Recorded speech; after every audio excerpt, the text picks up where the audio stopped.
Today's episode of the Apter Chat is brought to you by Blue Chew. Guys, remember the days when you were always ready to go? Now you can increase your performance and get the extra confidence in bed. Listen up. BlueChew.com, that's blue like the color blue. BlueChew.com brings you the first chewable with the same FDA-approved active ingredients as Viagra and Cialis, so you know they work. You can take them anytime, day or night, even on a full stomach, and since they're chewable, they work up to twice as fast as a pill, so you can be ready whenever an opportunity arises. Blue Chew is prescribed online and shipped straight to your door in a discreet package, so no in-person doctor's visit, no waiting in the pharmacy, and best of all, no more awkwardness. They're made in the USA, and since Blue Chew prepares and ships direct, they're cheaper than a pharmacy. Right now, we've got a special deal for our listeners. Visit BlueChew.com and get your first shipment absolutely free when you use our special promo code BILL. Just pay $5 shipping. Again, that's BLUE Chew.com. Promo code BILL, B-I-L-L, to try it free. Blue Chew is the better, cheaper, faster choice, and we thank them for sponsoring the Apter Chat.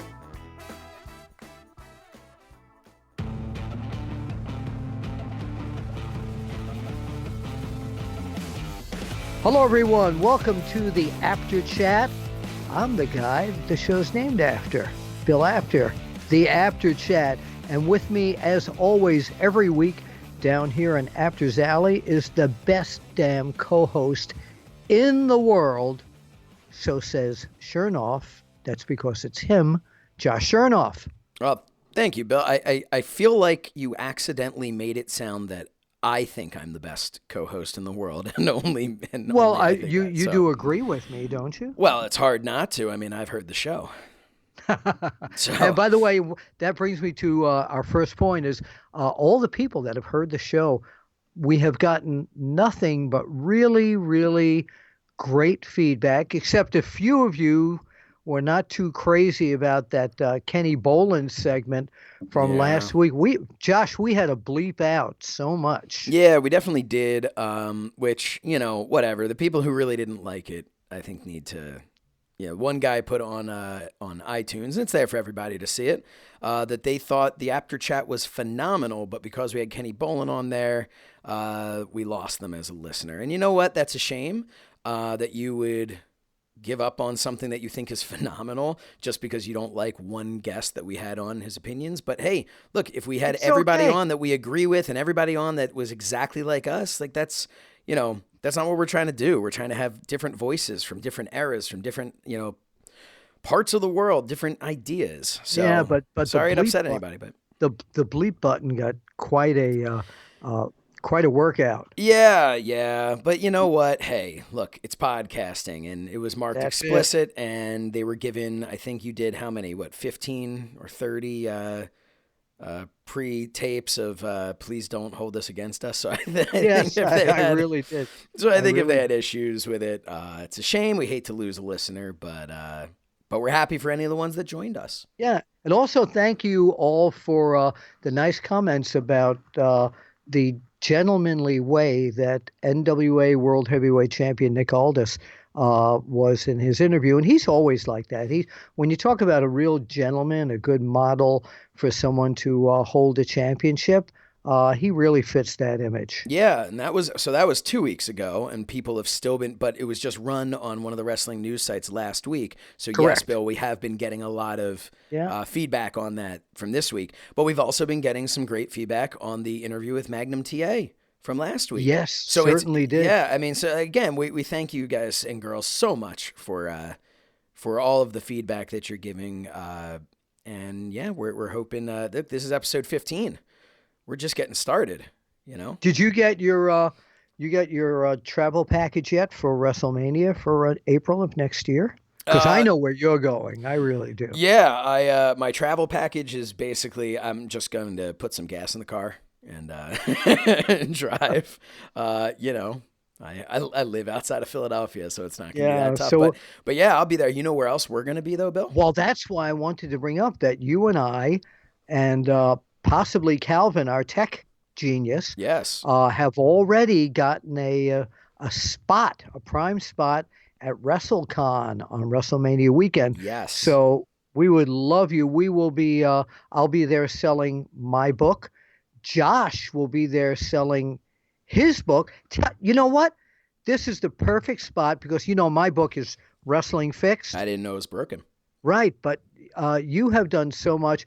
You're a producer, you're an actor, you're a broadcaster, you're a commentator. Oh, thank and you. Now you've got a book out. I do, and it's definitely not. And thank you for bringing that up, Bill. I appreciate it. It's definitely not in the same vein as your book. That's for sure. Mine is a children's book. It is a little board book, and you can buy it with a doll of the main character.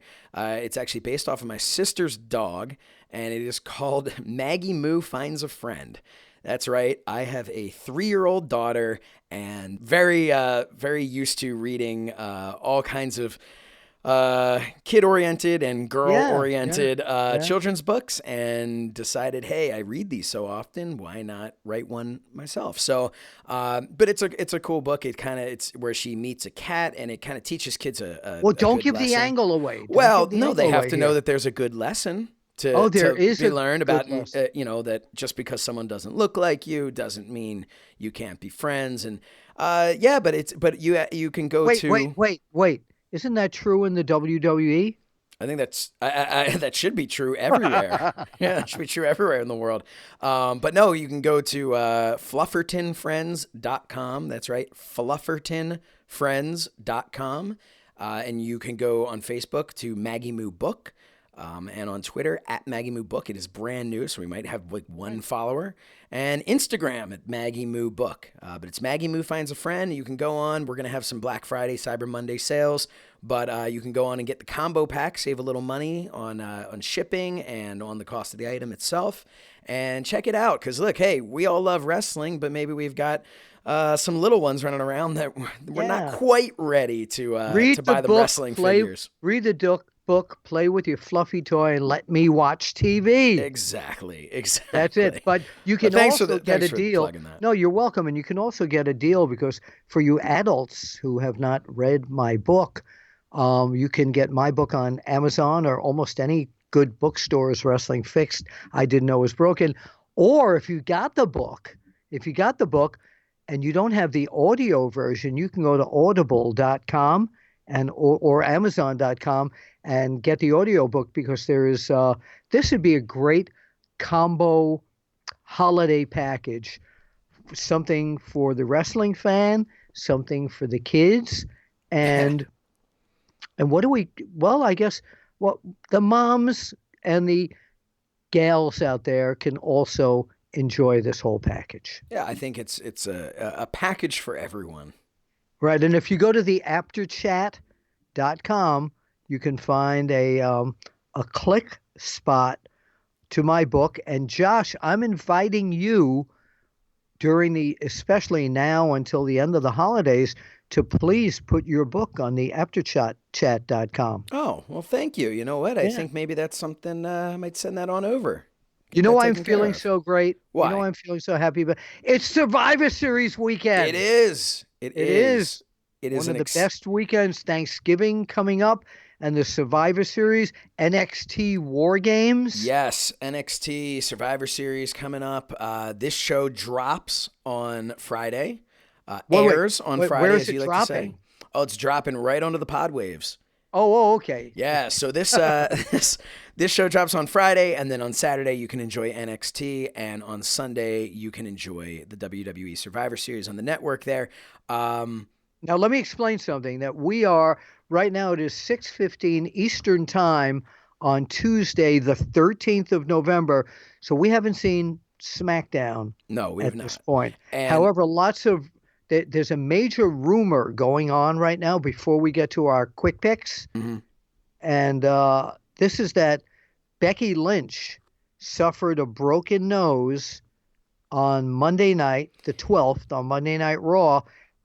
And again, rumor going around right now, nothing confirmed, is that she might not make it to the Survivor Series. So if she doesn't make it to the Survivor Series, we got to pick somebody else to wrestle Ronda Rousey for the title. That would be really unfortunate.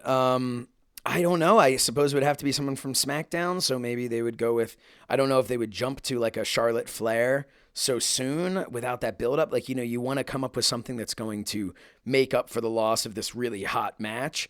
But at the same time, you don't want to just, blow a potential moneymaker of a match down the line that you haven't built up to. So, yeah, that's going to be a tough one.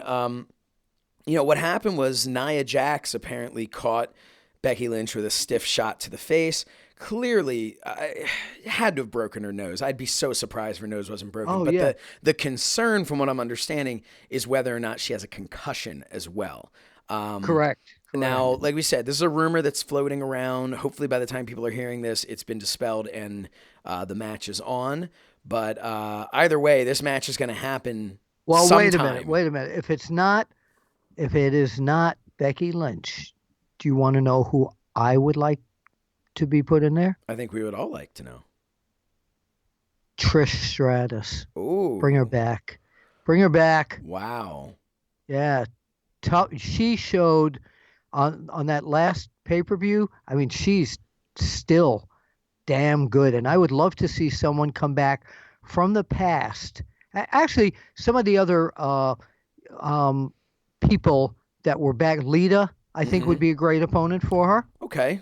That's again, a really interesting veteran idea. opponents, but yeah, why so not? you're bringing something back that's going to make it really interesting for the fans, make them excited, but you're not blowing a potential future storyline or match or program with active talent. I kind of like that idea. Wait a minute. I just thought of something. Yeah?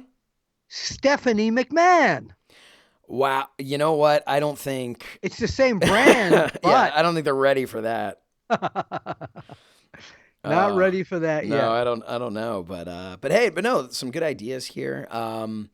Yeah, Survivor Series. Are we gonna jump into a quick picks, or what do you want to do? Well, we're going to do that. I have another idea that I would love to see as a surprise at the Survivor Series. Okay. And this is nothing that I know about or anything that I've heard, but wouldn't it be great if the show opened and out came Hulk Hogan, just like he did at the Crown Jewel? I mean, just the thrill of I am a real American on Thanksgiving weekend. It's just, again, I use this word a lot, but goosebumps. What do you think? I think that would absolutely be cool to have that happen.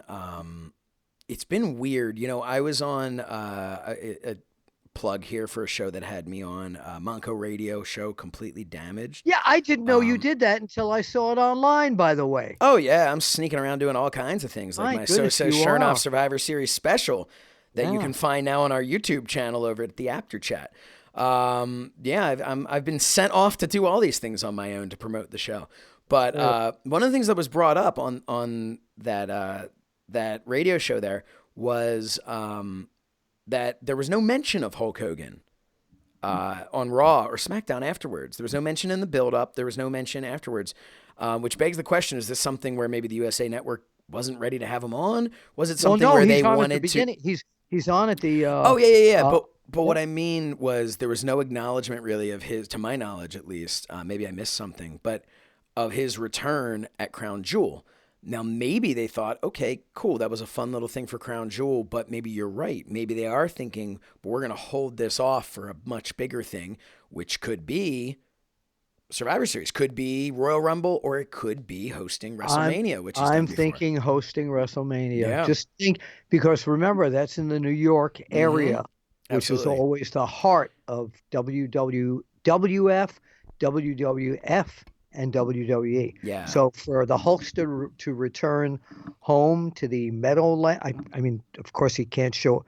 What if he shows up at the Ring of Honor New Japan show at the Garden? Then I think we may have seen him in the WWE for the last time. No, I think that there's a chance for WrestleMania. I could see that happening.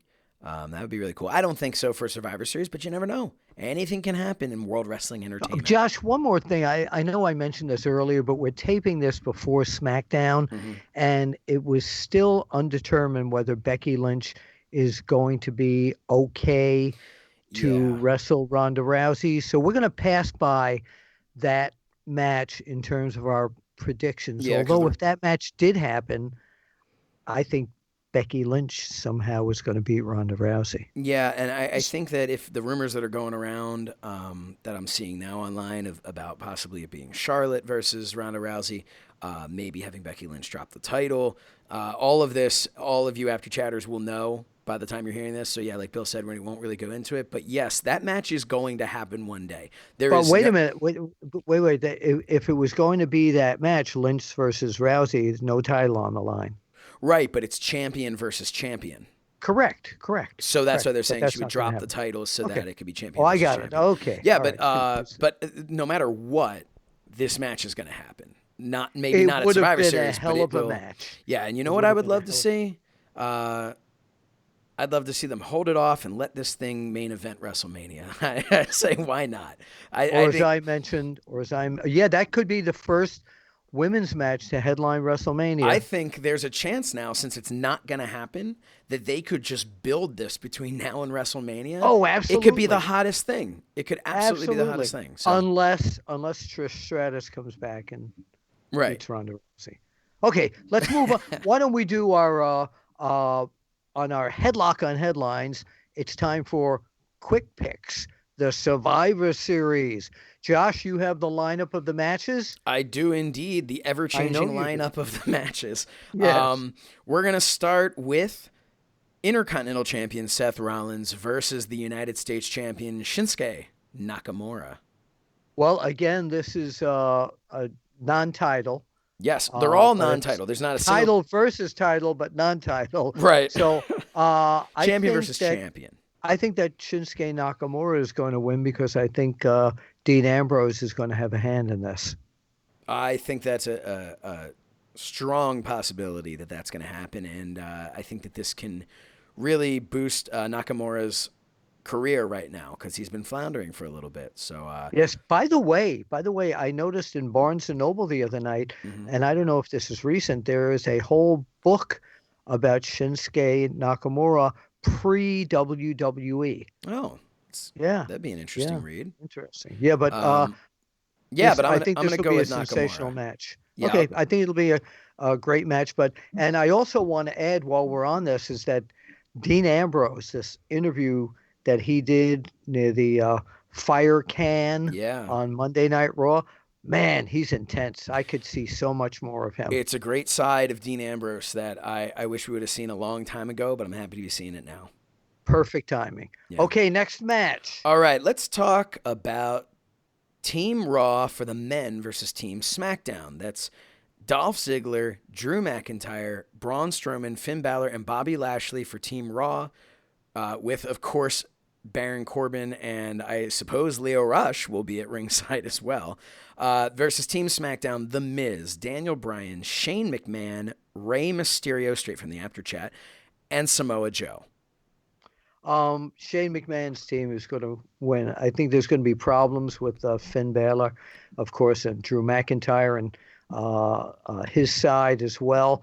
But I think that Shane McMahon will somehow wangle a victory for that team. I think I agree with you, and I think Shane McMahon.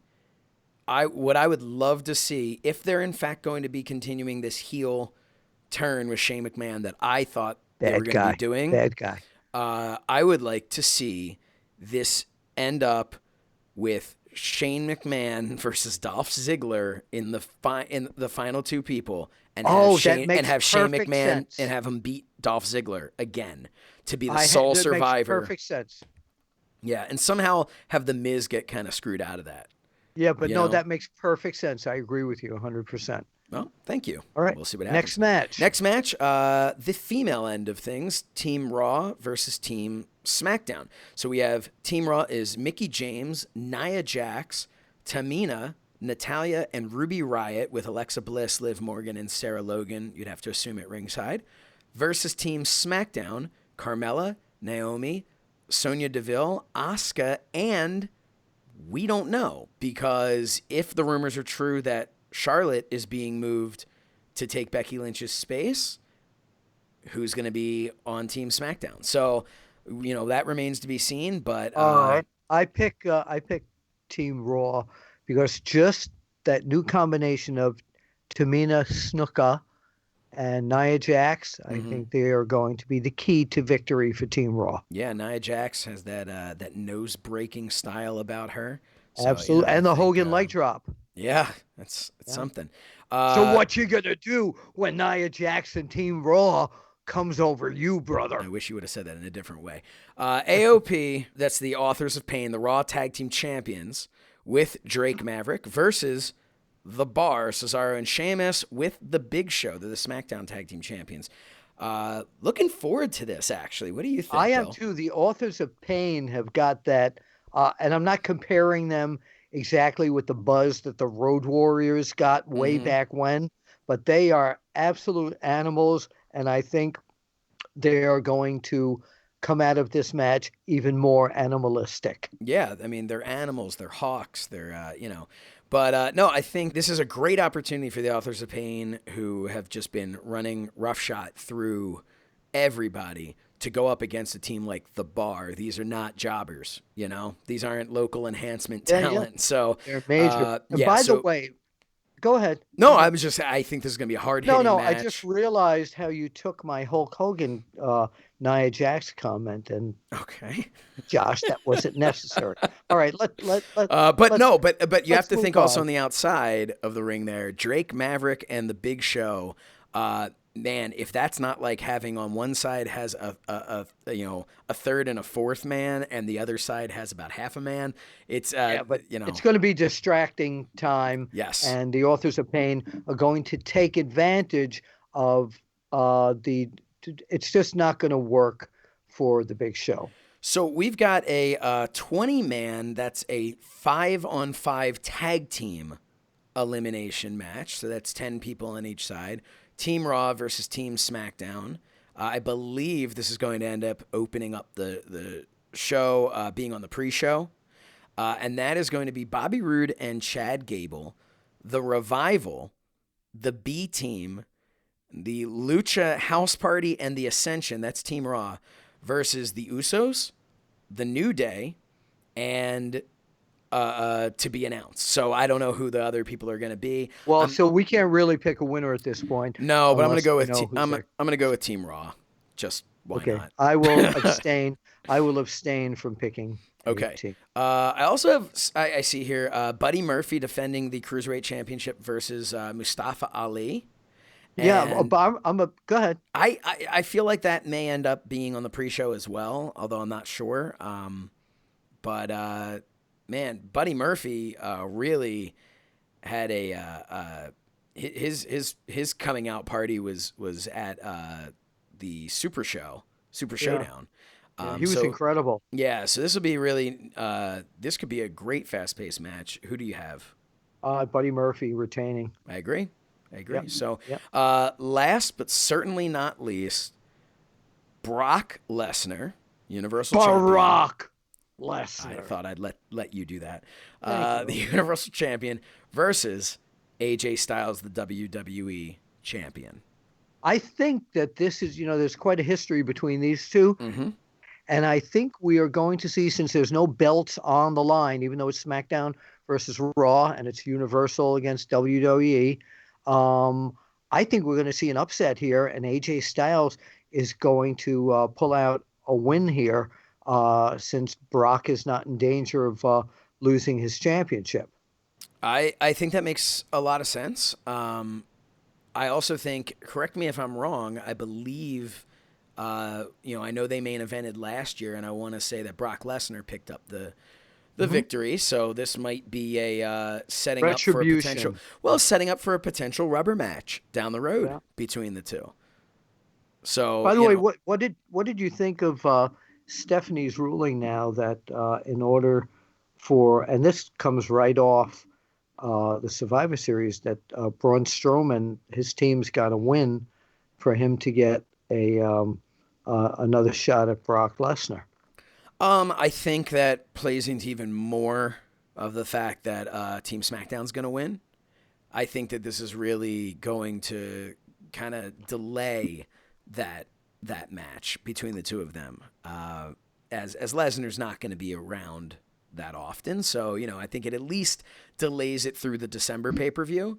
Maybe Okay, so double them. main event at WrestleMania. Oh, we've got the Royal Rumble. Let's not forget that. No, I know, but double main event at WrestleMania, if it's done slowly and carefully, 3 main events can be Ronda Rousey against Becky Lynch, Braun Strowman, Brock Lesnar, and Seth Rollins, Dean Ambrose. Well, I think that's gonna. I'm curious whether or not that'll be played out by that point in time. I hope not. I hope not. I want to keep that. I think they have potential to have a great back and forth feud for the Intercontinental title. We talked about this on last week's show. One of the other things that we talked about on last week's show that I would like to see, and that's I want to see Drew McIntyre going for the Universal title, or switch him over and have him going for the WWE title. But whatever it is, I think come WrestleMania time, I want to see Drew McIntyre in the main event. Oh yeah, he has matured into such a great bad guy. I mean, I know he had it from the beginning. You've known him forever. Yeah. But no, wow. He did. I'll tell you in all honesty, and I love Drew. I don't think, always great in the ring and a great guy. He did not have this. No, not back then. When I knew him back in the day. Matured into it. Yeah, so that's right. So yeah, he's definitely grown into this. I didn't mean it that way. Okay. I meant that you've known him a long time. He is now finally matured. He had to get away from you. I see what you're saying. Yeah, right. And he matured into the excellent combatant that he currently is. Yeah, he's great. He has a great presence. What happened was, when people would see him standing next to me, it was hard for them to see him as being a menacing force, comparatively to me, of course. Therefore, yes, once he finally got away from me, people were able to no longer have that direct comparison and see him as the monster that he truly is. Did I say that well? Yes, you did. The monster he truly is. In non-WWE news, I want to get your take on this. All right. One of the former WCW world champions is making an incredible comeback. Have you noticed that David Arquette is starting to wrestle in like a lot of different indies now? Yeah, I have. He's been really getting himself out there and really trying to pay his dues in the business. He has been given such a hard time by wrestling fans for winning the WCW title. I'm going to tell you, when that happened, I must have been, what was that, maybe 14, 15, something like that. I don't know, around that age. Maybe I was a little older. But had somebody come to me and said, hey, Josh, kid in high school, we'd like to put the title on you. What was I going to say? No? I want to ask anyone who has ever criticized David Arquette. I'm not talking about criticizing WCW for the decision or Vince Russo for the decision. I'm not talking about that. I'm talking about anyone. We're going to talk to Vince Russo one day about that. Sure, but I want to talk. I'm talking to anybody who has ever given a hard time or criticized David Arquette for going through with that. Please tell me that you yourself would have turned that opportunity down. You've got to be kidding me. Of course not. So yeah, so that's, but it's great to see him. I've seen some pictures of him flying off the top rope. It's great. I'd love to have David Arquette come on the show. So maybe we'll reach out to him and see if we can get him on here at some point to talk all about this. Yes. And yeah, I do I have, it's great. Absolutely. You know what? We should get David Arquette on the Apter Chat. All right. Let's do it. We definitely need to talk to him. Well, that's a wrap up on this week's Headlock on Headlines. Enjoy the Survivor Series. Enjoy NXT War Games. And Josh, it's time right now for the Apter Chat. Josh? Yes. Our guest this week is none other than WWE Hall of Famer, the $1 Million Man, Ted DiBiase. And Bill, I'm going to tell you something that we did not talk about in this interview. And there are very few things that we didn't talk about in this interview with Ted. But I want to let you know my very first action figure that I can remember getting, and technically my brother got it for his birthday.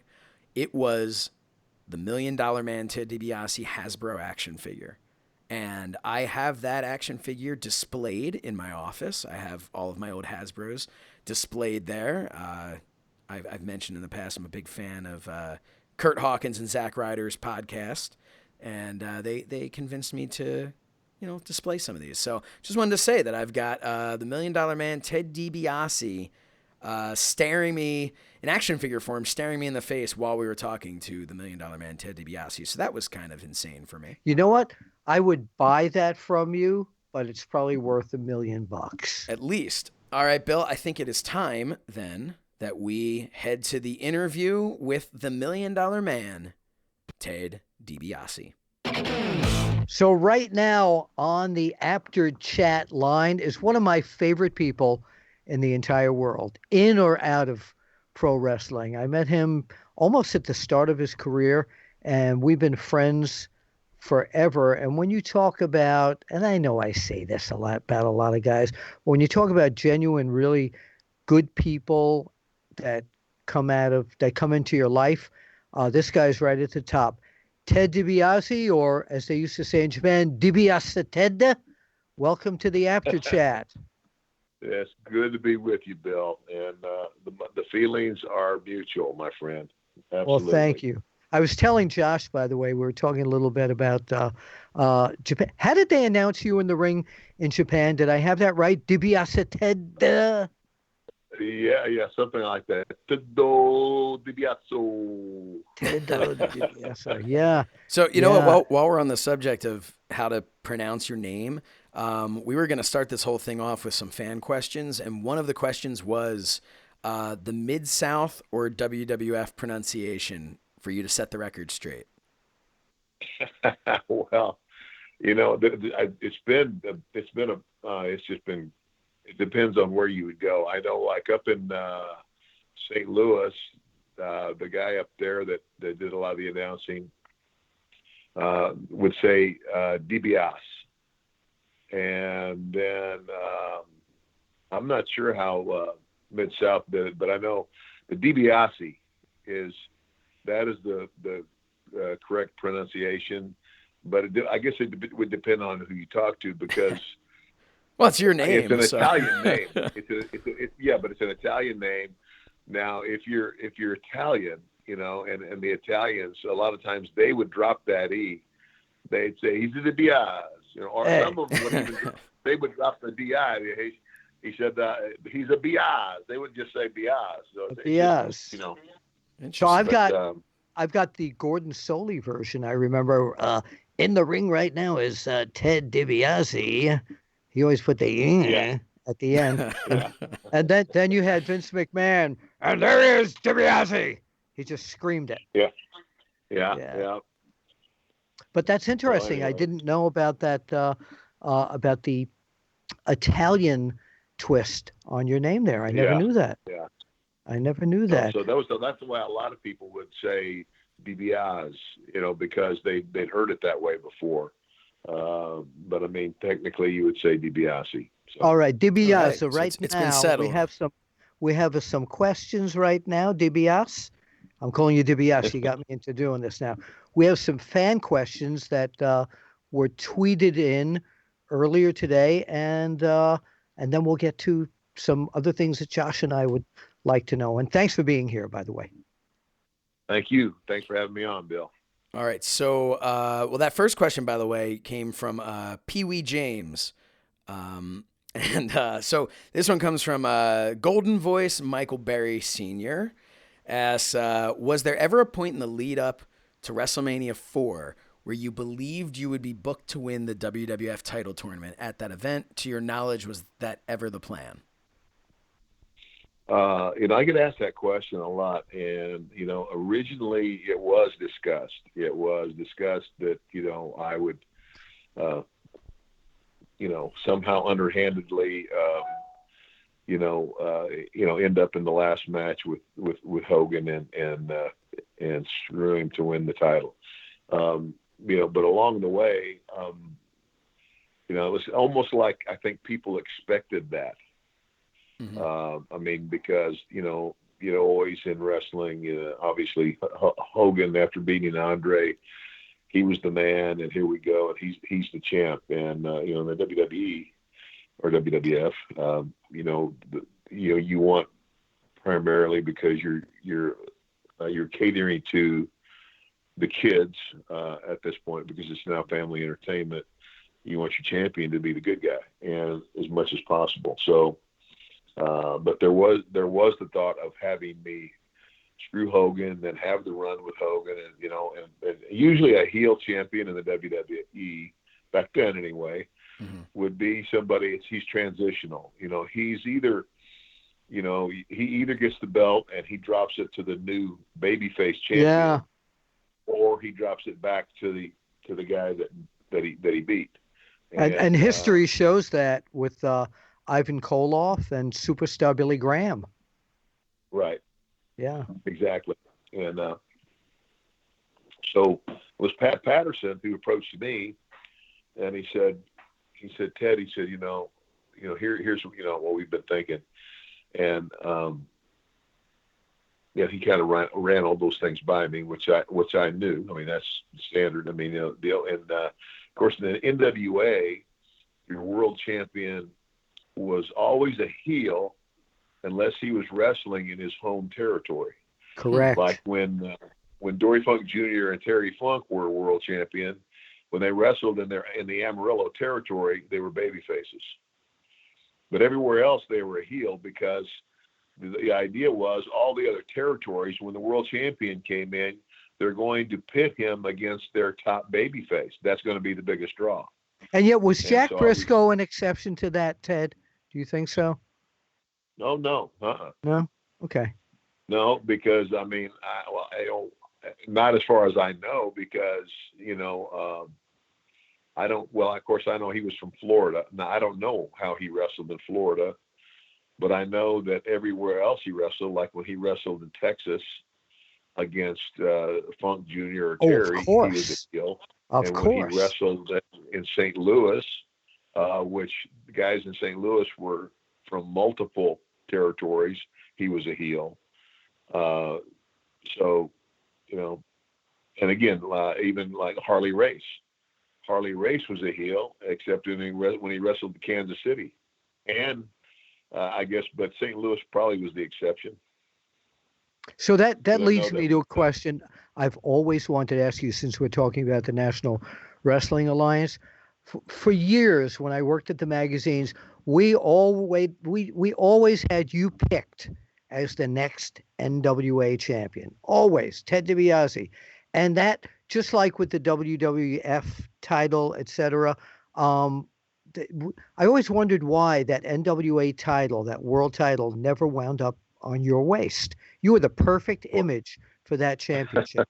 You really were. Well, I appreciate that, Bill. And I get that question a lot. And I was definitely being considered. And I think if my memory serves me right, and what I've been told is true, that I was one of the only people that won the Missouri heavyweight title that didn't go on and become the NWA world champion. That's correct. That was the stepping stone to the NWA title.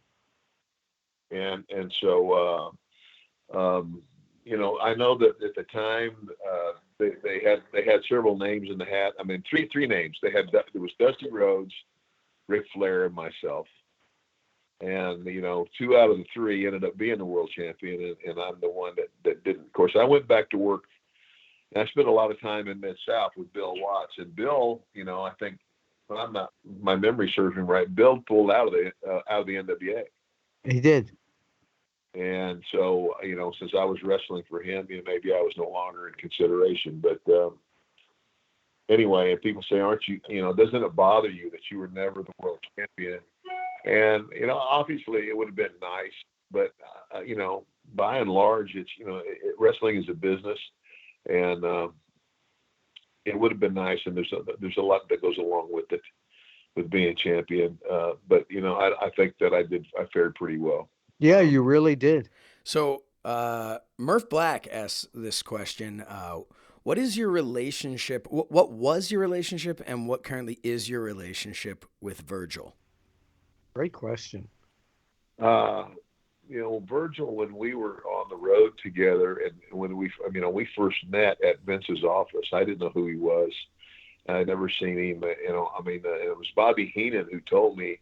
Actually, I think it was Bobby Heenan's idea because he had that look. He had a really good look. He had a great body, but in the ring he wasn't good at all. I mean, he really wasn't, and he always did things. He did everything he was asked to do. He was always on time. He never got in trouble. He didn't drink, he didn't smoke, he didn't do drugs. My understanding is he liked to gamble though. So I never had any problem with Virgil until post wrestling.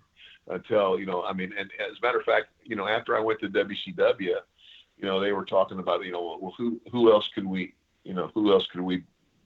bring in, because it was supposed to be like this like a takeover, like a coup, right? And we need protection. And I said, well, you need protection, then maybe need a bodyguard. And so that's when they brought him in. So I actually got him in there. But the trouble with he and I came when we started doing these autograph shows, or I didn't do autograph shows initially. I didn't start doing the Comic-Cons for a while, and but then I would go and I would go to one by myself, and somebody'd say, "Well, gosh, we're sure sorry you couldn't make the last show." I said, "What are you talking about?" I said, "Well, Virgil contacted us to book you guys, and we had you booked, and then he called a couple of weeks out and said you wouldn't be able to make it, but he'd still be there." Wow. And I was totally oblivious. Of course. So he and I had to come to a Jesus meeting about that. I had a conversation with him. I said, "Look, man, I don't want to ever hear another story like that. It's like, because you're making me look like crap, and just to serve your own purpose and making." Now I don't know if Virgil got to a place where he was desperate to make money. Right. If he did indeed have a gambling issue, I could see where that could become a problem. But then he just started doing things that were ridiculous. Somebody said he put up a table in Grand Central Station in Yes. Manhattan. Yeah. And was trying to sell pictures. And so I hate to say it, but it got to a point where if I'm seen with the guy, I'm making myself look like a fool. Yeah. If that makes any sense. Oh, it does. Yet people, whenever they see him, they think of you. Yeah. Yeah. Well, and any place he ever went and signed autographs, he would have a banner up, and the banner would have both of our pictures on it. It was advertising both of us, but he was the only one there. Yeah. Yeah. So I recently did a signing where we I don't think I knew that he was going to be there, but I wasn't mad because he was. And I still am very cordial with the guy. There's no, the nicest way to say it is, Virgil's not the brightest, he's not the smartest apple in the basket. He's not a real bright guy. Okay. And but I do like the guy. I care for him, and I know desperate people do desperate things when they need money, and so he and I have talked all of that stuff through, and I think we're okay. Good. I'm glad to hear that. Would I be opposed to seeing him and signing autographs with him again? Absolutely not. I'd be happy to, as long as he's, on the up and up. Yeah. Well, that makes sense. All right. That was a great question from Murph Black. Got us a great answer from you, Ted. So another question here, and I'm going to kind of expand upon this. This is from Wrestling 24/7. They asked, did Ted portray the $1 Million Man role or character when he wasn't wrestling? And we've always heard that you were, given money and all these stories about when you were traveling, when you were on the road. How far did it go into your real life, into your personal life when you were at home, when you weren't just on the road? how much were you portraying that $1 Million Man character? I mean, did you really tip toll collectors? No, I didn't tip. We wrote that in the magazine. It had to be true. Oh my God. No, when Vince laid this thing down for me and talked about it, you know, they came out and they presented me with $2,000 in brand new $100 bills, and Vince said, "This is your flash cash."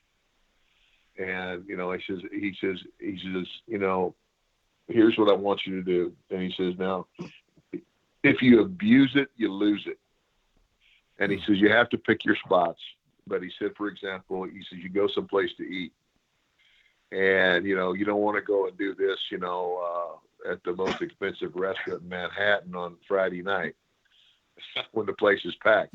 But pick your spot and, you know, stand up and announce yourself and tell everybody that it's their lucky day because you're picking up the tab. Wow. And, you know, if you can, have Virgil with you and have Virgil, you know, go around and pick up everybody's check. You slap down the $100 bills, bring the receipt to us, and we will replenish the money. Wow. It's marketing. He Wow, was marketing the character is what Vince was doing. And, brilliant. And so there were times when I would do things like that. You know, it was funny. You know, Ric Flair and I, we've wrestled together. We've been friends for years. And I teased Rick one night. I said, you know what, Rick? I said, here's the difference between you and me. You're spending your money. I'm spending Vince's. So what was You know, what was the worst place and what was the best place that you spent that money at? Oh my gosh. I don't know if I could, you know, I mean, did you go, like we used to be on the road, did you go to Denny's a lot and pay everybody's bill? I don't know if I ever hit a Denny's. There were a couple of places in Manhattan, and there was like a couple of times when, you know, when we would be in a bar where, you know, I'd buy a round for the house, you know. I was with Andre one time, and this is funny because Andre knew what the gimmick was, but he said that he played a joke on me. He says, he had the bartender put out 5 shot glasses and then 5 beer glasses, and he said, he filled the beer glasses with beer, and he said, what do you want to drink? He said, anything, you know. And I, you know, said, you know, gosh, I don't know, you know, and I still don't know what I drank. But he said, here's the bet. We start when the bartender says go, and you drink those 5 shots as fast as you can. He says, the bet is I can drink 5 glasses of beer before you can finish 5 shots. That's Andre. I know he's Andre, but, you know, yeah. And he said, now, no monkey business. And I said, what do you mean? He says, well, you know, if I drink one and I put it down and you take my last beer and slide it down the bar, you know, where I can't reach it. No, he says, so you don't touch my glasses and I don't touch your glasses. Fair? And I said, okay, fair. So, you know, he says, and whoever loses buys a round for the house. And so the bartender goes go, and I hit 2 shots real quick. He inhales a glass of beer, and then he simply takes his glass, turns it upside down, and puts it over my last shot. Remember the stipulation was I couldn't touch his glass, and I couldn't touch his. So I had to touch his glass to get to my last shot. So he just very casually drank the other 4, you know. So that's amazing. It was funny. That is a great story. Did you ever? Andre could do, you know. Yeah. DiBiase is flying around, the $1 Million Man. Did Vince ever call you and say, what was this money for? Did he ever call you on anything? No. Okay. I mean, I simply brought, you know, I would bring the receipts back, and that's what Vince said. And again, like he said from the beginning, you know, he says, now if this gets ridiculous, you know, right, then we just stop doing it. So I never abused it. And in reality, I didn't do it a whole lot. I just like I did what he said do. He says, pick your spots, and I did. So take us in character. It's like, when I got out of the car at the building, I walked in the building, I walked out of the building, I was $1 million man. Yes. And I guess, if I was getting out of a limousine at an airport or whatever, of course we did that, Virgil would be with me, and that the whole deal, open the door and whatever. And he would check the bags, and people saw things like that, where, but, again, if I was approached in the airport for an autograph, I'd sign it. I mean, here's what's funny. I would get out of the limousine at the building, and as I'm walking into the building, they're kids, 12, 13, 14 years old, cussing me out, flipping me the bird, and, throwing their gum at me. Wow. The same kids are waiting in the lobby of the hotel after the show for an autograph. Of course, they love to hate you. So take us into Vince's office. Here you are, Ted DiBiase. You've just come from Bill Watts territory. You're a wrestler with no gimmicks and all that. And now all of a sudden you're sitting there. How did he pitch this idea to you? Well, the first time I went to New York, and we spoke, he said, Ted, I've got a great idea. He said, there's so many things in wrestling that have been done and redone and repackaged. He said, but this is fresh. It's original. And he said, I think you're the perfect guy for it. He said, but here's the deal. He says, I can't tell you what it is unless you agree to sign a contract with the WWF. He says, because if I tell you and then you don't sign with me, I've given away a great idea, and I'm not going to give this idea away. So that, kind of put me on the spot. But very smart. And so I said, well, I need a little time to think about it. And he said, okay, that's fine. And so it was very, very cordial at first meeting. And then, I called my buddy, Terry Funk, who I, pretty much would turn to for just about every major decision I made in my wrestling career. Yeah. And I said, Terry, what do you think? And he just said, Teddy, he said, if Vince has something that he thinks is tailor-made for you, it's his idea. It's never been done. He said, pack your bags and don't look back. Wow. And I said, well, I thought that's what you would say. And, but it's kind of like, if he thinks it's tailor-made for you, then it's because he's already, he's watched you, and he knows the type of, whether you're a baby face or heel, he knows what type of guy you are. So obviously he sees this as fitting your character. So I called Vince back and said, okay, I'm your man. So what's the deal? And he wouldn't tell me on the phone. He said, no, right. I'm going to fly you back up here. So he flew me back to New York and had me bring my wife. And so that's when he sat down and said, you know what? He said, the one thing everybody hates is someone who, by virtue of their wealth, thinks they're better than everybody. They bully people with their wealth. They look down their nose at people. They turn their nose up, and they just have this arrogance about them that, when they're looking at people, it's like, if you're getting that look from somebody, it's like, this guy's looking at me like I'm a piece of dung, and, all that. And he said, and everybody hates that. And he said, what I want you to be is I want you to bully people with your wealth. And he said, the one thing about bullies is, and bullies are cowards. And so you never get tired of seeing a bully get his butt kicked. Right. Well, that was the type of heel I was. I was always what we in the wrestling business call excuse the expression, chicken shit heel. Yeah, yeah. In other words, I would talk big. I showed the fans that I could really wrestle, but I always took the shortcuts. And then I'd run my mouth, and when somebody would get in my face, I'd back up. And so, and again, you never say, okay, JBL. JBL was the cowboy version of me. Yeah, right. He really was. He was the same. He was the rich cowboy who talked real big, but then he would do the same thing. He'd cower off back in the corner. Oh, well, I don't want, and you just never got tired of seeing him get his butt kicked. So I was already that type of heel, and Vince knew it. So it was a perfect fit. My wrestling style didn't change at all. The only thing that changed is now I had a costume and a character, which I never had before. I mean, I was a character. I mean, I was a heel. I was that type of heel, but I didn't have a name and a costume. So that's what Vince gave me. Let's talk a little bit about that costume if we can.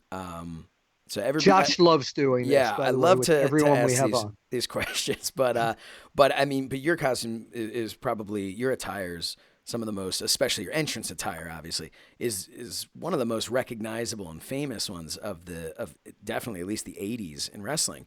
So I'm assuming this was something all dreamt up by Vince McMahon or his team there. But can you take us through these what these suits really were? Well, the suit was the first one that I had. Probably was the first one was the most expensive, and it was the most poorly made that I had. Really? And they had it made. I don't know. And but I took that suit, and I came home and I found a tailor right here in Mississippi where I live, who made all the suits going forward for me, and with a different material. But basically, the pants were Velcroed to where, like, so Virgil would come in there, he'd grab them, he'd pop them right off. I mean, it's almost like what do you call the guy? The guys in the male strippers, like the Chippendales. Yes. Yeah, right. Almost like a Chippendale. Like it pops off, and then the shirt was just a shirt front. Right. It also popped up, but but yeah, I mean, big dollar sign, great big dollar sign on the back of the jacket, and dollar signs on the lapels, and dollar signs on both of my boots. So it's like pretty hokey. So you had, for a really long time, you had the black boots and the black trunks with the dollar signs on the sides. At one point, you switched over to white. After such a long stretch of time of just having the exact same outfit, was it just you felt you needed a change? Was it because you were doing, I can't remember if it happened while you were doing the Money Inc. stuff, but what was the idea? What it was? I mean, because I had the suit that was seen in the most and it was my favorite suit, was the black and gold. Mm-hmm. But I had a green suit. Right. I had a silver suit with, I don't know what kind of trim that was, but now I never wore silver trunks. I never really wore green trunks either. Right.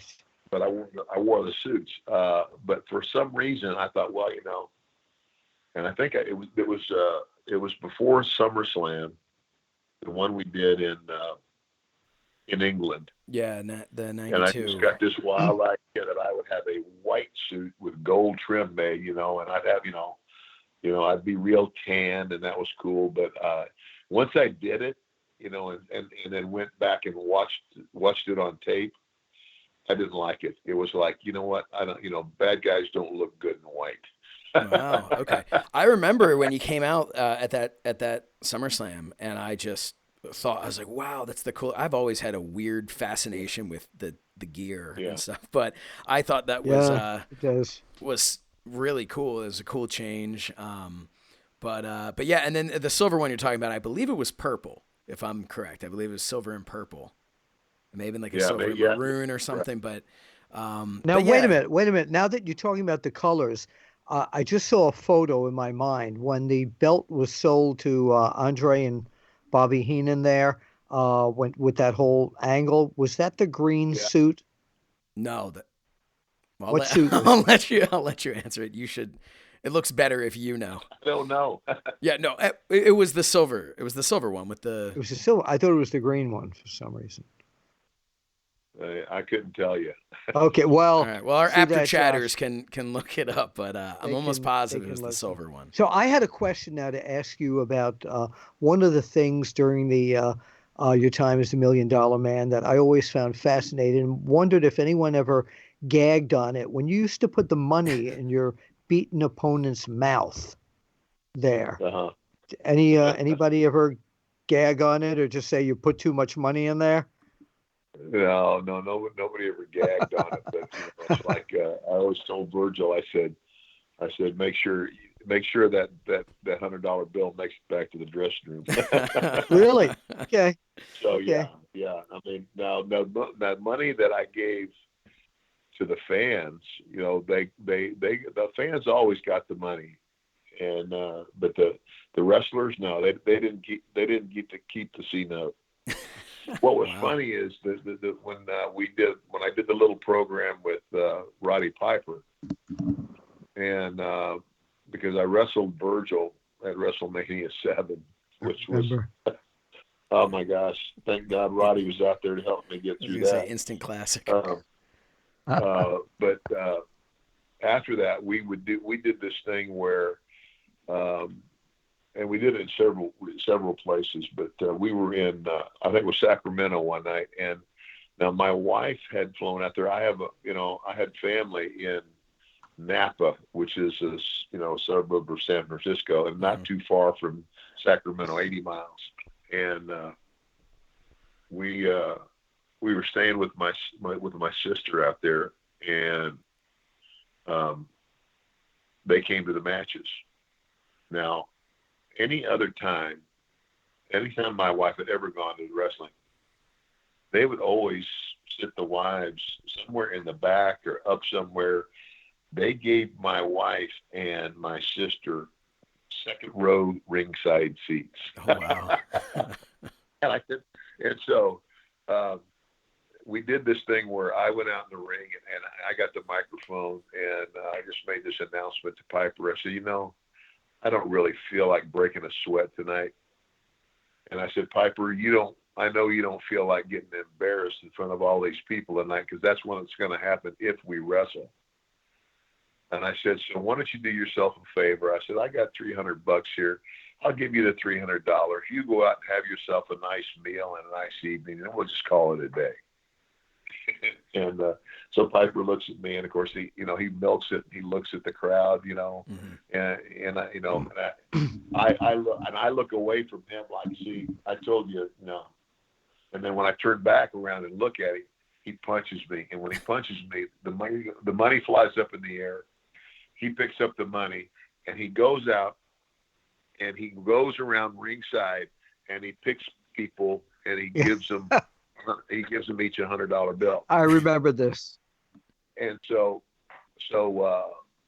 what I told Roddy was, I said, look, Roddy, I said, I've never done this. I said, but in the second row, and I showed him, I said, that's my wife, and the other one's my sister. I said, put the money in their hands, and we will go out and have a good time. That's a great story. So he does it. He runs around the ring, and he finds my wife's hand. He puts that money in his hand, and then he rolls back in the ring. We carry on the match. Well, I get back in the back, and with my wife, and she said, "Don't you ever do that." That's I funny. said, what happened? Where's the money? We're gonna have a good time tonight. And she said, "Where's the money?" She said, "As soon as he left, as soon as he took his hand off of my hand," he said, "the fans around, all around, they were like hovering over her. They were like, She said, I couldn't even breathe, and they're all grabbing at the money. So she said, I just let it go." Oh, wow. That's unbelievable. So anyway. You know what I always wanted to know? When you were doing that thing, did you have a real-life accountant who bought this gimmick as well? No. I'd love to see your tax statements. Josh, let's... Oh, no. Well, we have another question. It's our last question from one of the fans, Daniel Collins. And it's kind of a follow-up about you living the $1 Million Man character. His question is, at what point in your career did Vince stop giving you the cash, and he says limos and private jets. I don't know if you were on private jets or not, to use for the gimmick. Was it before 93? Was it during your run as a manager? At what point in time did that stop? Well, I would say like that for the whole first year or so, it was the limousines. It was every day, but then, after that, he backed that off to the limousines were, basically for the big shows. Okay. All the pay-per-views, and like anytime I was, like if I was like, and the big cities, right. If I'm in Chicago, if I'm in Miami, if I'm in New York, it was always a limousine. Sure. He says, but when we were doing the other shows in the small, the smaller states and the not so big cities and stuff, right. Then basically I would rent a Lincoln Town car, Virgil would drive, and but the first class, the first class airfare was always. Oh wow! Was there ever any jealousy from any of the other wrestlers about that? I've been asked that question a lot, and I don't really think so. There may have been. Golly, why did that guy get that deal? But I don't think there was, because any of the other guys, if we look at it this way, if it had been offered to me, I'd have taken it too. Sure, so good for him. Right. Of course. That's like back in the Crockett days, people all wondered whether they were going on the private plane or not. So they always talked about the jealousy.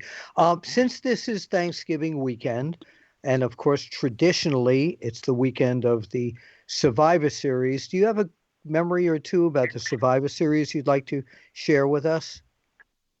Well, I just remember that the first Survivor Series, it was like I wasn't there. I don't think I was on the first one. I just cut a promo, if I'm not mistaken. Okay.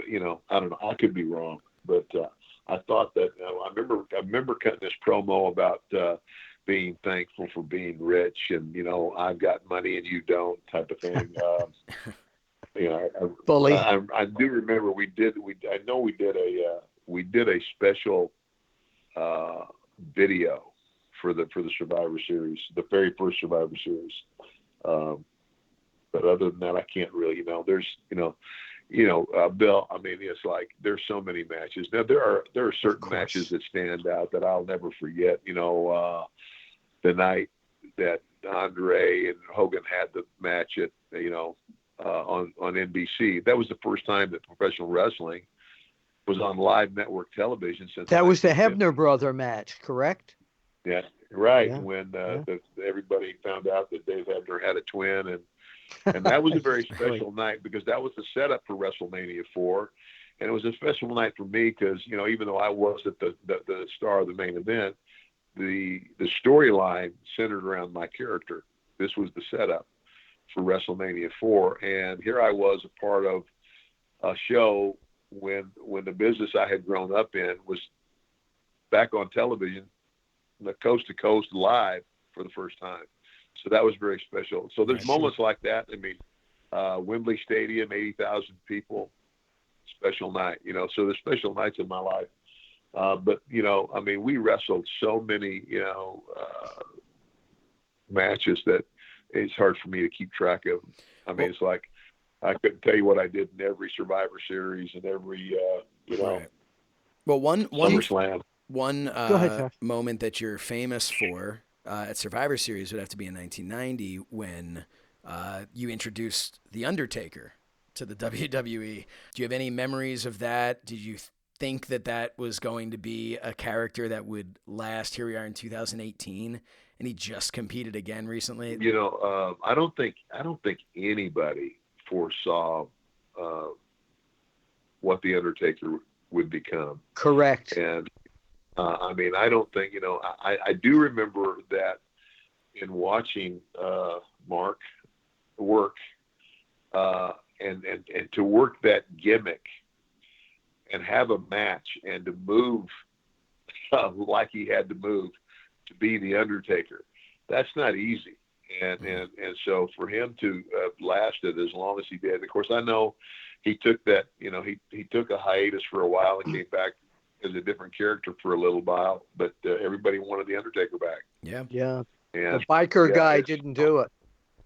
No, and so it was he's just one of those characters that just got over like nobody knew. I mean, when I was with Stone Cold Steve Austin, right? I saw the talent in Steve. I mean, I can remember telling him because Vince put him with me, initially for the rub, like it helps elevate him a little bit. Right. Gosh, you were endorsing him, yeah, right. And so I know some of the agents were telling him that at the time that he needed to be doing more like more action, whatever. And he said, "What do you think?" And I said, "I'm going to tell you what I think." I said, "You keep doing exactly what you're doing." I said, "You have a very realistic. You come across very realistically." And I said, "I push that all the time." I said, "You know what? That's the things that in my opinion, sets guys apart. Because the more realistically you can present yourself, the better it's going to be." Mm-hmm. And I said, "Now you won't get over as fast, but when you get over, you will be over. And once you're over, then you can do anything you want to." And that's exactly what happened. But nobody envisioned, that Steve Austin would climb to the heights that he did either. But it's just being the right guy at the right place at the right time. Yeah, I mean, people go, "Golly, Ted, did you ever envision?" And I said, "No." I said, there's a period of time in there where there's a certain group, Hulk Hogan and Randy Savage and myself and Undertaker and those guys in the 80s and early 90s that people, fans all the time, they go, "You guys were the guys. You guys were the greatest era of wrestling." So yeah, and I'm not going to judge that, but I mean, you know what? All I would say is well, I'm just lucky that I was there. I was at the right place at the right time. Sure. So you're Ted DiBiase in his prime. If he was in his prime and the WWE was what it is today, and you could handpick an opponent to wrestle against, who's that guy? Wow. Man. Wow. I really don't know. I mean, it's kind of like, I was really sad when I found out about Roman Reigns. Sure. Sure.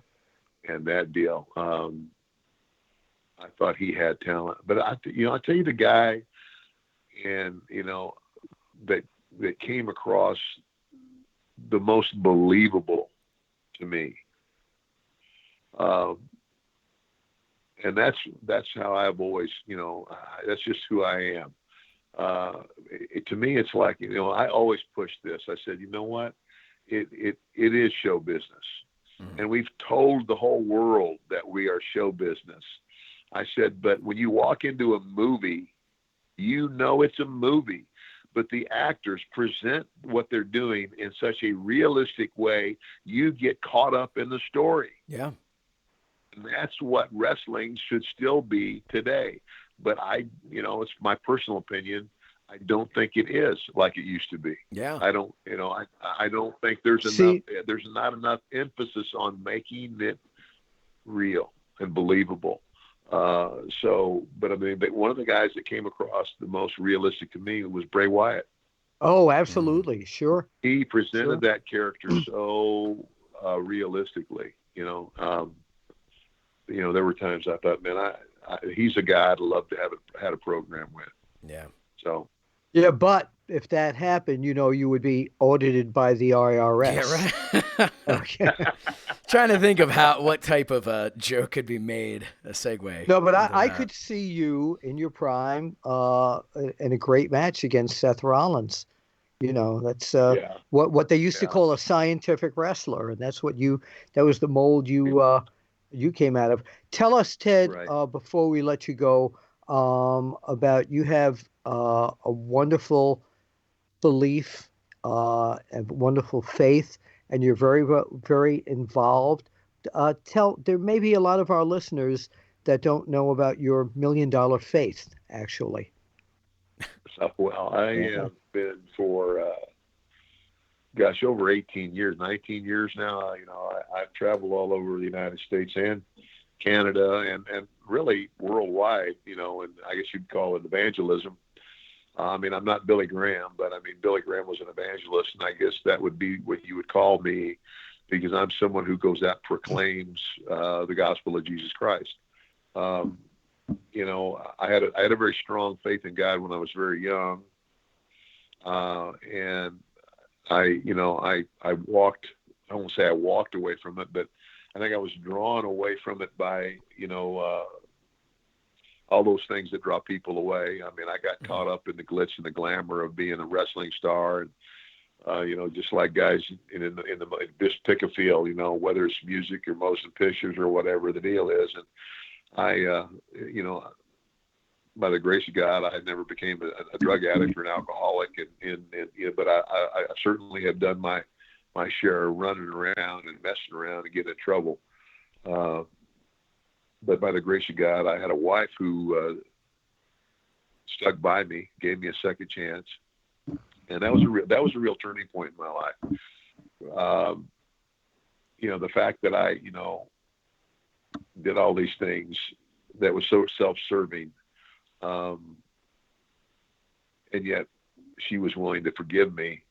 It was I can't put it into words, Bill. It was like. I guess it was the greatest example of what I would call Christ-like forgiveness that anybody could ever have. And it kind of catapulted me. It was like I had already made up my mind that, because I was determined, or I thought at least that based on the confession I made, I was going to lose my family. And it didn't happen. And it was a moment of turnaround in my life that I can't even put into words, but it accentuated my faith, and that's what I try to do now. Is I try to help other people. I try to, I have a ministry that I call Heart of David. David, the King David, was, Jesus Christ came from the lineage of David, and David, although he became king of Israel, the David that slew Goliath, well, David was also an adulterer. So I identified with David, but David, and if you examine the Bible, you find that David, although he was the king of Israel, he had the most dysfunctional family in the entire Bible. But God spoke of David, he's a man after my own heart. People go, how could God called David a man after his own heart? And here's the deal. At the end of the day, in spite of David's humanity and his flesh, which we all have, and for the Bible says we have all fallen short of the glory of God, for all have sinned. God knew that David would never quit getting back up. That at the core of his being, he truly loved his God. David wrote all of the Psalms. And if you read the Psalms, they're beautiful. And there's times when he was very happy, and there's times when he was sad. But as much as his faith was tested, he kept getting up. And so that's what I said. I see the correlation. I'm never gonna quit getting up. I might fall down again, but I'm not gonna quit getting up. And I try to share that with people. I have a wonderful wife who, by the grace of God, is still with me, not only, through trials, but through illness that she's had and recent surgery. surgeries, and God's blessed me because she's still here. And I have my children. I was going to ask you about your sons. They're all doing great. Yeah. They're all doing great. But they're, Teddy's a businessman now, and he's doing well. Brett's, my youngest son, Brett. Brett went through a hell for a while. Brett was in the developmental program, and in a 2-year period of time, he had like 5 knee surgeries. Oh wow! And a neck surgery, and I don't share this openly with a lot of people, but Brett got addicted innocently to opiates. Oh man! Because every time he'd get well, he'd get sick again, and so he came to us for help initially, and then he relapsed a couple of times, and we finally put him in a program where he went off for 60 days, but since then he's bounced back, and now he works for an organization here in Mississippi called Families First, and he travels all over the state speaking on behalf of the state to state employees, educating them as to the destructiveness of the opiates and opiate addiction and what it looks like. And wow. So he's like an opiate counselor. Good for him. Now. So all right. So, Good for him, yeah. So they're doing good. I actually I was going to do this off air, but I wanted to talk about this. I figured on air. So I have a interesting, I guess my family has some sort of a interesting connection. I have my great grandfather that I never, he passed away before I was born. But he was a huge wrestling fan, and I think it skipped a few generations and then came back to me. But, my grandfather gave me a picture years ago that I believe was sent over to you. I don't know if you had a chance to see it yet. Oh yeah. Okay. I did see it. So that is, that had to have been late 70s. He passed away in 81. So. Well, if I was in New York, mm-hmm. then it had to be 79. Okay. So yeah. So you remember where that picture was taken? I want to say that it was somewhere in like Atlantic City or something like that. He lived in Philadelphia, but I just, for whatever reason, I remember, I might be wrong, but I remember being told, and I'm actually going to put that picture out on our social media so people can see that. My great grandfather, from what I've been told, was such an enormous wrestling fan, and you can just tell in the picture how happy he was to be brought backstage there to meet everyone. And I have pictures of him with Wahoo McDaniel and Gorilla Monsoon, and but that was one of the pictures. And I remember when I looked at this, my grandfather says to me, he goes, yeah, and I don't know. He wasn't a wrestling fan. He isn't a wrestling fan. He looked, I don't know who this is. I'm looking at this picture, and this is, for those listening, this is a clean shaven Ted DiBiase. Yeah. And I had never seen. The NWA Ted DiBiase. Yeah. And at that point for me, yeah. I had never seen that. I'm looking at this. I'm like, I know exactly who this guy is. And so, that's great. But the other thing that I wanted to say was, and it was funny because years later, connection with your family was with, and this is why I wanted to bring this up, because this was just an amazing thing. I think it speaks to the quality of the person that your son Ted is. My cousin was, this is about 10 years ago. My cousin was, I want to say he wasn't even a teenager yet. He was diagnosed with a brain tumor, and thankfully it was benign, but nevertheless, of course, a brain tumor is not something that you want to have, especially in a kid. And he was a huge wrestling fan. And I had one of my good friends, Kevin Keenan, was a referee down in FCW at the time. And I called Kevin and I said, hey, is there anyone down in FCW who is up on the main roster so my cousin would know, would be familiar with him, because he wouldn't have known just who was in developmental. And he said, right. He's like thinking around. He's like, Teddy's down here. So I'm like, okay. I'm like, well, that's perfect. I said, is there any chance that he would be willing to maybe send a message or something to my cousin to wish him luck on his surgery? Because he was about to go in for surgery. And, and Ted called my cousin on the phone, talked to him for a long time, told him, how he's pulling for him, how everybody in the WWE is pulling for him and all that. And this kid, it was everything he needed going into this scary situation, and gave him his number and said, please call me when you get out. Let me know that it went well, which he did. And so that's always stuck with me as just one of the most incredible things that I've ever seen somebody do, someone who in a level of celebrity do for somebody. And so I wanted to bring that up to you so that you knew that story of your son, and also so everybody listening knew that. He had a great upbringing. Well, he's a good boy, and his mother did a great job with him. Ted, before we let you go, I'm very proud of you. Before we let you go, later on in the show, every show we do I kept all my cassette tapes, and I have classic interviews with all the stars from all the territories. And today, I was talking on this cassette interview that we're bringing on with Gorilla Monsoon. You were there and were around Gorilla Monsoon quite a bit. What are your memories of Gorilla Monsoon? I loved Gorilla Monsoon. I'm going to tell you what, he was one of the nicest guys and was just so genuine. And the other thing is that when my physical wrestling career was over, I left the WWF, when I came back as a manager / commentator.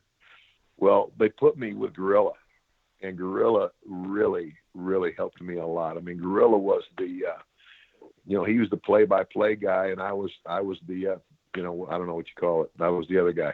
The color guy. Color commentator.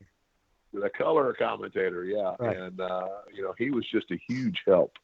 But I always loved him and always got along with him very well and miss him a lot. All right. Can I ask you a question? You're talking about when you were back as a commentator, as a manager. We had this is diving back into your attire. It changed up at that point. You came back. You were wearing, it looked almost like a windbreaker of sorts or something. Like it was you. What was the idea of you coming back? Was it that you wanted to kind of take more of a backseat role to the people that you were managing, or because it was a big, it ended up just being regular suits sometimes, and was there any thought that went into that? Well, it was just, I don't know, times were changing too, in terms of, and I just, I just didn't feel like, okay, that's who I was, and that was the outfit that I wore when I wrestled. So I thought, okay, I'm a manager now. Okay. So it was kind of like, I guess it would dress it down a little bit, I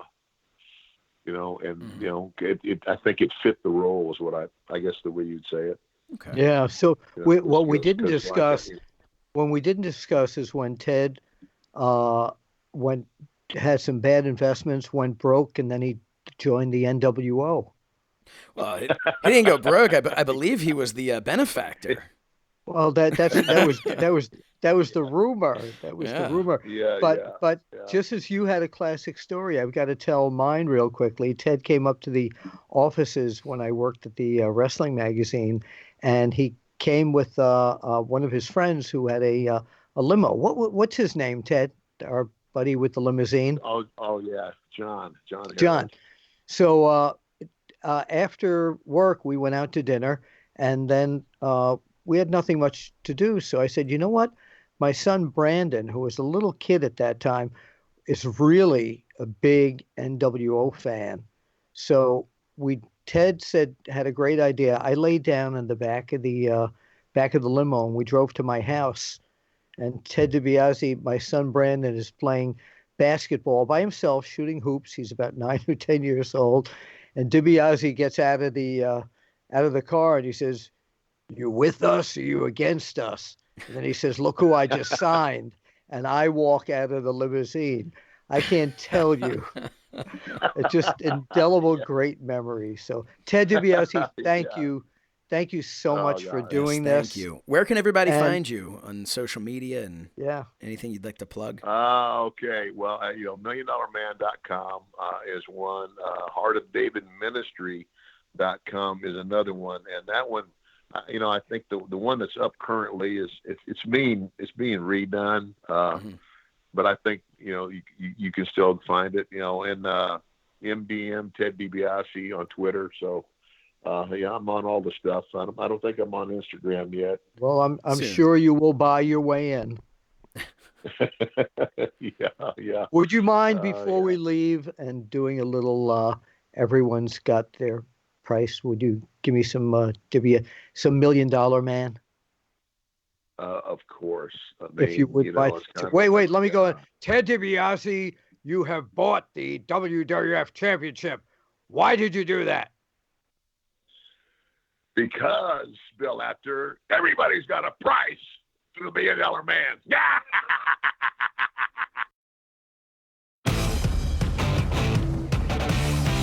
Man, what a great interview with Ted DiBiase. We covered so much ground that I wasn't even expecting to talk about, Bill. No, it was absolutely wonderful having him on the Apter Chat. By the way, I do want to bring up something that has nothing to do with anything we're talking about. Okay.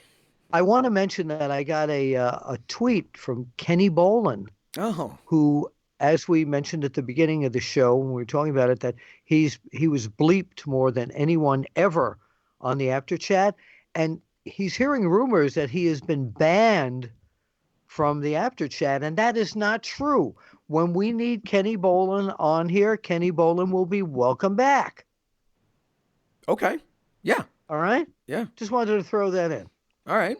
That's fair enough. A little bulletin there. Hey, some people we talked about this before. Some people loved it. Some people didn't like it. And you know what? If you didn't like it, don't just cry about it. Tell us. Yeah, in a mature fashion. Just tell us. All right, Josh, what is up on our board at this point? I don't know about our board, but I'll tell you what's up. Blue Chew. BlueChew.com brings you the first chewable with the same FDA-approved active ingredients as Viagra and Cialis, so you know they work. We talk about Blue Chew every single week, Bill, and that is because they are our sponsor and have been from the very beginning. And if you go to BlueChew.com and use the promo code BILL, that's BILL, you will get your first shipment absolutely free. Just pay $5 shipping. So what are you waiting for? Just go do it.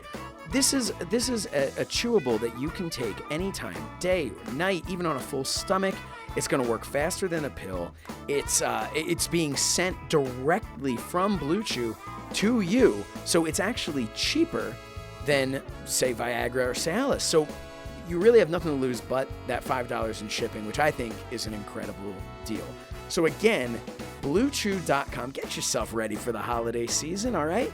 BlueChew.com, promo code BILL. Again, that's BlueChew.com, promo code BILL. Blue Chew is the cheaper, faster choice, and we thank them, as always, for sponsoring the Apter Chat. And it works. Josh, you are getting so involved in our Apter Chat YouTube station. Yes, yeah. Obviously, I'm on there. I have a couple of interviews that we've done at conventions and whatnot, but I had the opportunity this past week to put out my very first So Says Shernoff Survivor Series special. Try saying that 5 times fast. It was kind of a different format than what we do on the show here, and kind of took you through my top 5 moments in Survivor Series history, a little lead up into the Survivor Series this coming Sunday. So it's a bit of a time-sensitive show, so I would suggest checking it out before Survivor Series. And I thank you, Apter Chatters, for supporting my venture there over at youtube.com/The Apter Chat. We're just trying to give you guys and gals more content everywhere we possibly can. Speaking of content, we have one of my favorite segments on the show coming up right now. It's brought to you by Smart Hold, Message on Hold, the Apter Chat Classics. And Bill, we mentioned this in the Ted DiBiase interview. Our guests tell us a little bit more about the interview we're about to hear. Well, we're going to hear about Gorilla Monsoon. Now, so many people remember him as a broadcaster and a suit and tie guy in the WWF. When I was growing up, Gorilla Monsoon was managed by a man named Wild Red Berry, who was also the manager of the fabulous Kangaroos, Al Costello and Roy Heffernan. And Monsoon allegedly came from Manchuria, and he couldn't speak English. And he had an incredible multi-year feud with Bruno Sammartino. One of their matches lasted an hour and a half, one of the longest matches I've ever seen. Anyway, he finally became, after he retired, he was able to speak, and he learned English very quickly. And he was now a suit and tie guy in the WWF. And he had some great matches. And when he was winding down to retirement, he was still taking matches, even at Madison Square Garden. And there was one night when he wrestled Moose Morawski, and this interview covers a little bit about his battle with Moose Morawski, but more so, he became the advisor of the WWF champion, Pedro Morales. So let's go right now to about 4.5 minutes with the late but very great Gorilla Monsoon. Okay, this is Bill Apter. We're at the Jersey City Armory, and we're speaking here with Big Gorilla Monsoon. How you feeling, Gorilla? Pretty good, Bill. Got a little bit of a cold like everybody else. Like everybody else. I'm going to catch one now, I guess, Just from the about. microphone. Why, certainly, why not? Okay, at Madison Square Garden, 2 matches. First of all, you're going to be taking on Mike Moose Monroe, who's close to your size, not too far away. What's your reaction to wrestling Monroe? Well, Moose is a big boy, a big, strong boy. Could be trouble, but I believe that he doesn't have enough experience to really give me a really bad time. Okay, now, the main event at the Garden, Pedro Morales is going to take Stan Stasiak on, and the interesting thing about this is a Texas death match, which Stasiak knows all about and Pedro doesn't know too much about. Have you been working with him on this? Well, Pedro, at the outset, knew literally nothing about a Texas death match because he'd never been in one. Mm-hmm. But I've been in as many hairs as you have on your head. That's how many Texas death matches I've been in. And I've been in there with some of the best, the Sammartinos, the Kowalskis, the Bill Millers, you name them. I've been in there with them in Texas death matches. And I think over the past 4 weeks, he's absorbed quite a bit of just what a Texas death match is all about. And I'm not predicting an easy victory for Morales. In fact, I'm not predicting a victory for either one of them. This is going to be one of the sort of back alley, knockdown, drag out type affairs. And in this kind of a match, anybody can win. Okay, now the Grand Wizard has stated both on television and to us that Stasiak was not cut in that match, and yet Stasiak maintains a cut on the right side of his head, which it says is a personal cut that Stan got personally. Well, I have pictures that were taken in the dressing room following the match, right. And it's quite evident that he was cut during the match. And while you're talking about the Wizard, I don't put too much stock in anything the Wizard says. I believe he's probably one of the greatest walking advertisements for birth control I've ever seen. That's the best I've heard that put in a long time. Well, that's the way I feel about the fellow, and I think that Stasiak would probably be better off without him because he is a great athlete. He has all the potential, all the experience, and he could easily become the next world champion. There's no question about that. But I think that the Wizard is a detriment to Stasiak instead of an asset. Well, in that case, what makes a wrestler, for example, in your case, like Pedro Morales, what makes a wrestler hook up with a manager? Well, like what made Stan Stasiak hook up with the Wizard? Well, the Wizard probably painted a nice rosy picture for him. As you know, the Wizard is a little bit of a golden-throated type of individual, and he can con you pretty good, and he probably did a pretty good snow job on Stasiak. Promising him the world. Sure. And the only reason that Pedro took me as a manager is because he realizes where I've been and what I've been and who I've been with, and that the information that I have inside me is valuable to him. I don't believe that that Stasiak is going to get one bit of useful information from the Wizard as far as once the bell rings and you've stepped through those ropes. But he may be able to talk a little bit better when he gets... True. He sure can talk and agitate. There's no question about that. He might even be able to get him some good bookings. But that's where it ends. Right. Okay, Gorilla, I want to thank you very much. Thank you, Bill. We'll be looking forward to seeing you against Monroe and Pedro against Stasiak at the Garden. Another great Apter Chat Classic, great interview with Gorilla Monsoon, and of course with you, Bill. Bill, but I think everybody wants to know, Did you or did you not catch a cold in that interview? You know what? I was going to sneeze, but you never heard my imitation of Donald Duck sneezing. This is a great segue into that. Are you ready? I guess I have to be.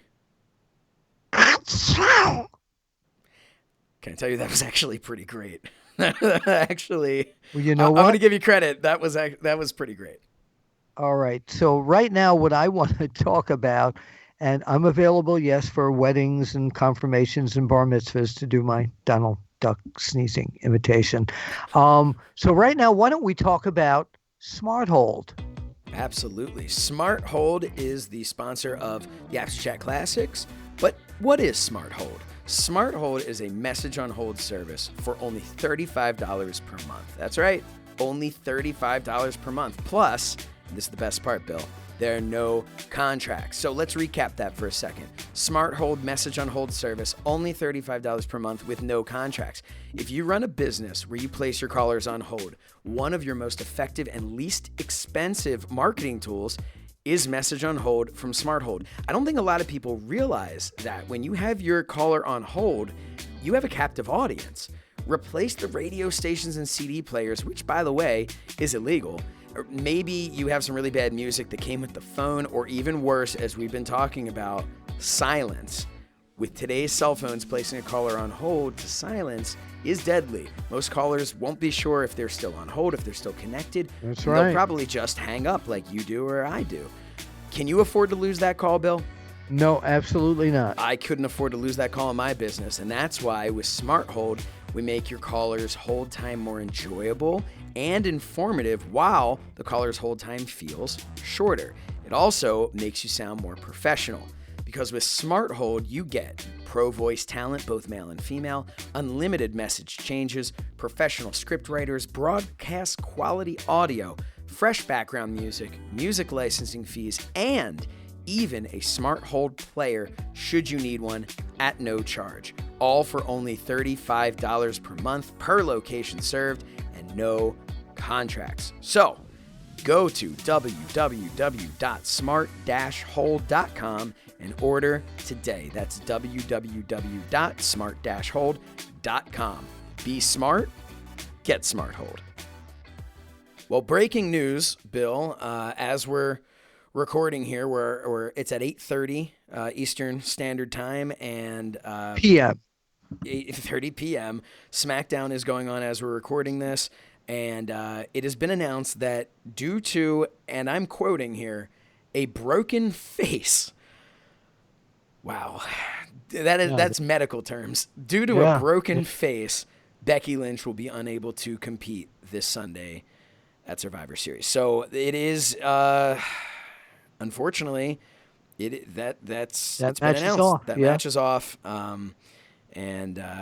So that's and really by the way, there unfortunate. is also a very heated situation being revived between Shane McMahon and Daniel Bryan. So I'm sure all you people that are watching, that watch SmackDown this week have kept up with that. Okay, Josh, you know what? I'll tell you, every week we do this show, and I always say that was the best interview we've ever done. But thank you so much again, Ted DiBiase, for the quality interview that you gave us this week. And we have a lot more coming up next week. We've got another great classic interview. We've got Headlock on Headlines. We'll give you more details about December 8th when Josh and I will be appearing live and in person at the Icons and Collectibles Collector Fest at the old ECW Arena. I'm looking forward to it. And you can follow me on Twitter at Apter1 Wrestling, and I look at everything on the Apter Chat Twitter as well. Yes, and that is at the Apter Chat. You can, of course, follow us on Facebook at the Apter Chat, or I guess it's facebook.com/the Apter Chat, youtube.com/the Apter Chat, where you can find So Says Shernoff Survivor Series Special, and you can go to Instagram at the Apter Chat. And that's of course, the apterchat.com. Are you seeing a theme here? I think we've made it pretty easy. You want to find us on some form of social media. Right. So, type in the Apter Chat.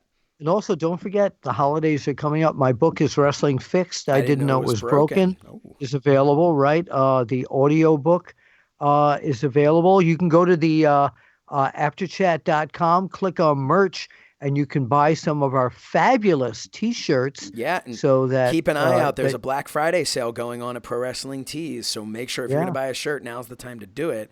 And you also, can get that through the Apter Chat website. Apterchat.com, click on merch, and you're going right to our T-shirts at ProWrestlingTees.com. Click on book, and it's going to take you right to Is Wrestling Fixed? I Didn't Know It Was Broken by the legendary Bill Apter. And I guess we're going to be, we're going to be. For the kiddies. For the kids, for we're the going to kiddies. be Maggie Moo Finds a Friend, which can be, you can go to the apterchat.com, click on that link, or you can go to fluffertonfriends.com.